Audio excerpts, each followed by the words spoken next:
Sydney's held an art biennale almost every 2 years since 1973, but some art critics say this year's, Sydney's 21st, represents a coming of age.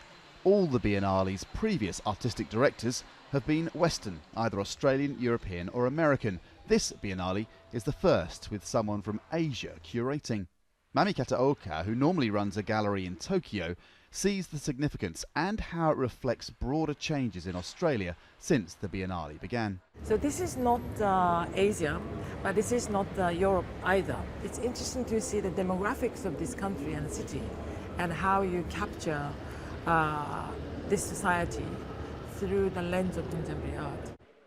1973, the year of the first Biennale, was also the year the Queen, both Britain's and Australia's, opened Sydney's new Opera House.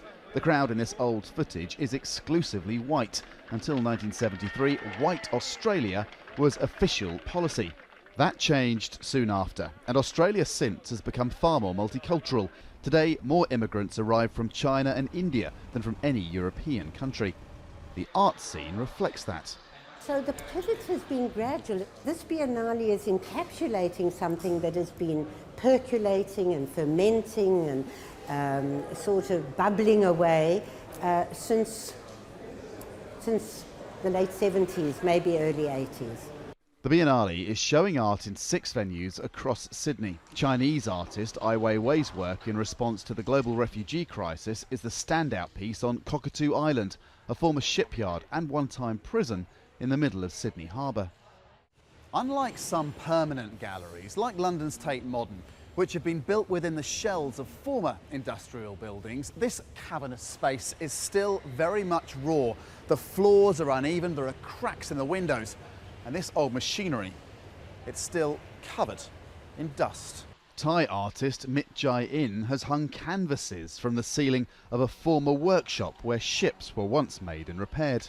First, we talked with the curator, and I really love it. And good luck that she gave me this space. Even critics who don't like most of the Biennale's art say the setting is dramatic. Even sometimes the most banal or sort of gutless piece can look quite interesting in one of these places. It borrows from the interest of the buildings. Alan thinks the Biennale's art suffers from being too commercial. It's not as political as it once was. But art can reflect rather than campaign, and this year's Biennale reflects the changing face of Australia. Andrew Thomas, Al Jazeera, Sydney.